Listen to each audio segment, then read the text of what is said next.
Thank you, Colin. I hope you all caught Colin's pun when he said we were going to do an icebreaker.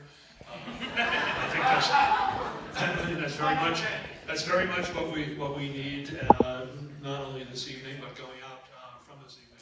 And I will try to make my remarks very brief, because I know that we'll be getting into a very good conversation with Antonio Delgado that we're all here to participate in. I do want to acknowledge, though, that what we're seeing in the news on a daily basis is pretty scary. When we see what's happening to our country, and particularly what's happening with the attacks on immigrants and on the immigrant spirit, which has built this country. A lot of the news has been focused on the big cities, Chicago, Los Angeles, but it is happening right here in our area. Shortly after Donald Trump was elected in February, there was a raid in a factory in Tucker Lake where 9 people were detained. More recently, in September, west of here in Cato, New York, there was a raid on a factory where 60 people were detained.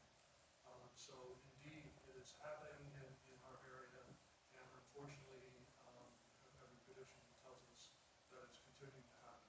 What I want to emphasize, though, is that we can't simply be on the defensive. We can't simply be seeing this in negative terms. But what we really need to do is to give a positive spin to the presence of immigrants in our country and send a message that I'm wearing on my t-shirt here, which is that all are welcome here. The Sartec Immigration Coalition attempts to do this through support, education, and advocacy. There are all kinds of ways in which you can provide support. Please sign up if you're interested in volunteering. We have sign-up sheets in the back, and certainly we can find good uses for your volunteer energy. But something as simple as going to an immigrant-owned business, patronizing that business, is also a means of support. Education, again, all kinds of opportunities for education.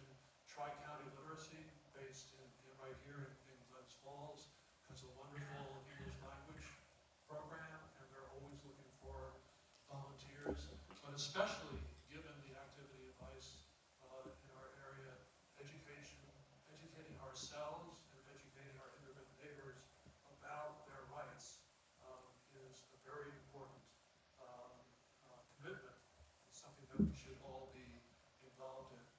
For advocacy, again, various ways at all levels of government that we can do advocacy, but I want to especially lift up 3 pieces of legislation that are before the New York State Legislature that we should all really get behind and push for passage in this next legislative session. One is called New York for All, and that would set up a firewall between federal immigration enforcement and local and state agencies, to say that local and state agencies shall not cooperate or collude, is I think a more appropriate term, with federal immigration enforcement efforts. That would make put up official legislation that would prevent such collusion. Another very important piece of legislation is the Access to Representation Act, both in funding and in terms of entitlement. It would ensure that any person in New York State facing detention immigration proceedings in an immigration court would have the right to access to an attorney.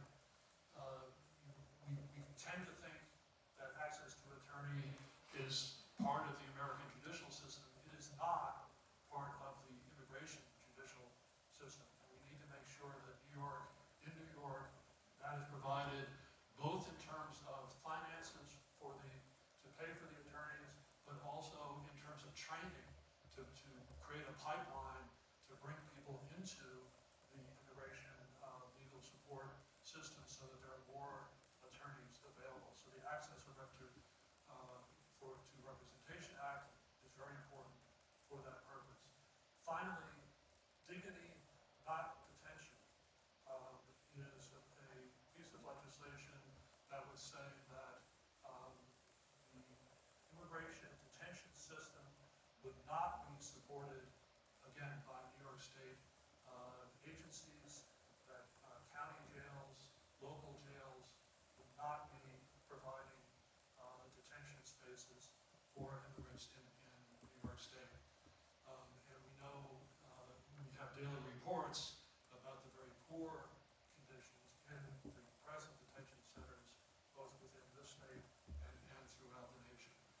three very important pieces of legislation. There's information about each of these on the table in the back. I encourage you to pick those up and to get in touch with your legislators and tell them that they must pass these bills. But again,